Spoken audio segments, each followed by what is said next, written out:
Great to see you folks. Bobby Broyles and Kelly McCarthy here with this women's edition of CA Hoops Weekly powered by Under Armour. Don't look now, Kelly, but the defending CA champions are the hottest team in the league coming down the stretch after a tough start to conference play for the Phoenix. That's right. Huge turnaround for Elon, and they are hitting their stride at the perfect time, winning 5 straight. They got that big win over Drexel last Friday, which not only earned them a split, but it sent the Dragons back down into second place. And JMU, well, they regained sole possession of first place with 2 more wins.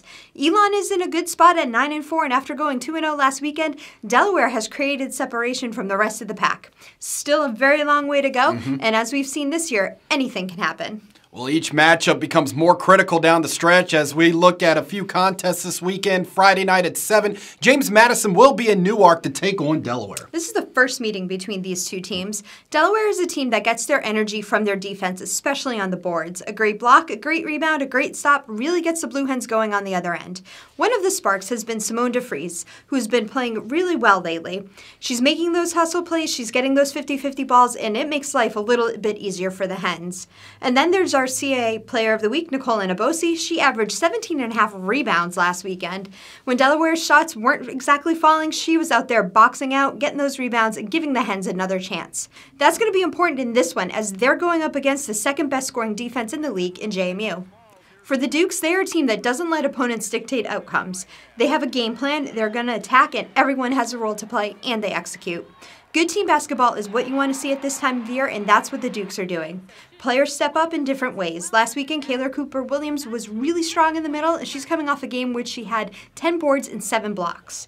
The CAA tends to be a guard league, but lately some of these matchups have been decided in the post, and that's the way it could go in this one. A pair of big matchups on Sunday, beginning with Elon as they finish their northern road trip at Northeastern at 2 o'clock on CA.TV and regionally on Nesson Plus. This is going to be interesting for a couple of reasons. Elon is super hot right now, but they aren't a very good road team. They are 2-4 in league play entering the weekend. Northeastern, meanwhile, had a very long weekend on the road, and they are certainly glad to be home and shaking it off. Both of these teams are trying to make some moves. Northeastern is still in the top 6, but could move into the top 4, and Elon is trying to remain in the top 4. These two teams met back in early January with Elon pulling out a 78-71 victory thanks to a 13-point effort from Lexi Mercer, who hit a bunch of key 3-pointers to swing momentum. This was also a game that Northeastern's Claudia Ortiz went off for 31 points. Lots of offense in this one. Yep. For both Elon and Northeastern, though, they have to make sure they're playing within themselves. Sometimes both teams will get a little over-aggressive and veer from their game plan. That's when bad shots and mistakes happen. Energy isn't a bad thing, and both teams have a ton. It's just a matter of staying focused and executing. And we wrap up at 2 o'clock Sunday in Philly as Drexel will play host to William & Mary on CA.TV. I'm really looking forward to this one. These two teams had their first meeting postponed and ended up playing a couple days later with Drexel pulling out a come-from-behind win in overtime. It's the win that got the Dragons fired up. It was the first of 8 straight wins for Drexel, which vaulted them into the top of the standings.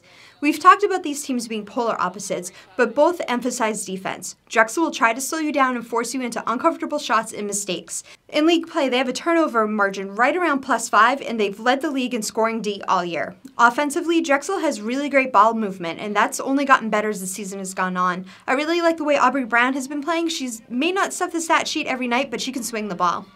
William & Mary is high pace, they have hands everywhere, they certainly disrupt flow, and they turn it into offense. They are the national leaders in blocks, averaging over 8 a game. Abby Rendell, we're looking at you, as she holds every blocking record in CA history now. Bianca Boggs has been so good this season, as well as the league's second leading scorer. They've also been getting some big contributions from their bench. Neri Garner is just one of the players that comes to mind immediately. She plays a lot of quality minutes and has the ability to score. William & Mary hasn't forgotten about that game in January where a win slipped through their fingers. They may be a little extra fired up in this one. Yeah, indeed. Now here's the rest of this weekend's lineup around CA women's basketball.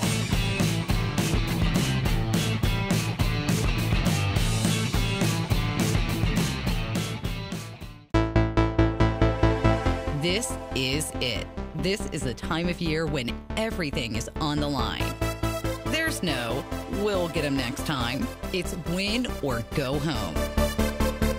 March Madness is just around the corner. The CAA Women's Basketball Tournament is coming to Drexel University March 7th through the 10th. 10 teams, 1 goal, to be crowned champion. Go to CAAsports.com now for ticket information.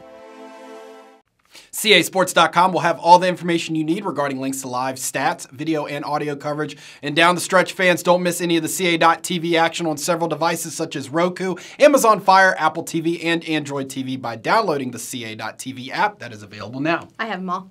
There You you can go. also continue to follow the league on Facebook and Instagram by searching CA Sports. We're also on Twitter at CA Basketball using that hashtag CA Hoops. Our CA on-campus crew concluded their series in Wilmington this past week. You can check out the latest In Focus feature on the Seahawks now on CASports.com and our social media outlets. We sat down with Jenny DeGraff, who will be taking part in the WBCA's So You Want to Be a Coach program because, well, she wants to be a coach. Nice. She's an awesome student athlete, a great teammate, and we're glad to have her represent the league in the program along with Elon Shea-Burnett. Great job once again by you and the rest of the on-campus crew these past 2 months. That is it from us today. Enjoy the games, everyone.